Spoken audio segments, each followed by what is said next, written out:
তেওঁৰ কথাবাৰ্তাবিলাক এতিয়াও সৰু ল'ৰাৰ নিচিনাকৈ কৈ আছে।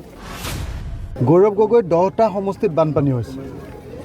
মোতকৈ গৌৰৱ গগৈ বেছি চিৰিয়াছ হ'ব লাগে।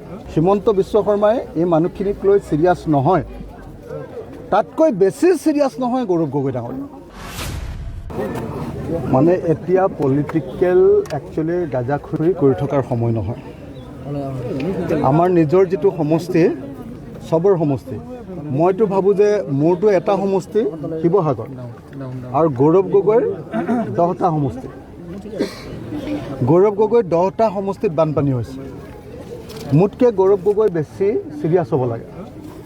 মোতকৈ বেছিকৈ গৌৰৱ গগৈ বেছি কষ্ট কৰিব লাগে।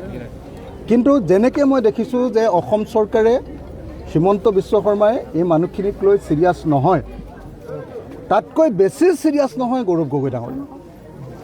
তেওঁৰ কথাবাৰ্তাবিলাক এতিয়াও সৰু ল'ৰাৰ নিচিনাকৈ কৈ আছে। এইটো দুৰ্ভাগ্যজনক কথা। মানুহৰ ঘৰ দুৱাৰ ভাঙি শেষ। মই আপোনালোকে যেতিয়া প্ৰশ্নটো সুধিছে, তেতিয়া মই অন্ততঃ 10টা ভাগি যোৱা ঘৰৰ মানুহৰ লগত, কান্দি থকা মানুহৰ লগত কথা পাতি ওলাই আহিছোঁ। সেই সময়ত যদি মোক আপোনালোকে গৌৰৱ গগৈৰ কথা সোধে, গৌৰৱ গগৈ কটাক্ষৰ কথা সোধে, তেতিয়াহ'লে মই ক'ব লাগিব যে এইবিলাক ৰাজনৈতিক কটাক্ষৰ কোনো অৰ্থ নাই যদিহে মানুহে মানুহৰ দুখ বুজি নাপায়। মই গৌৰৱ গগৈ আৰু একেলগতে হিমন্ত বিশ্ব শৰ্মা মানুহৰ দুখ আন্তৰিকভাৱে উপলব্ধি কৰিবৰ কাৰণে, বুজি পাবৰ কাৰণে, হৃদয়ত ভৰাই ল'বৰ কাৰণে আৰু সেইমতে মানুহৰ কাৰণে কাম কৰিবৰ কাৰণে আহ্বান জনাইছোঁ।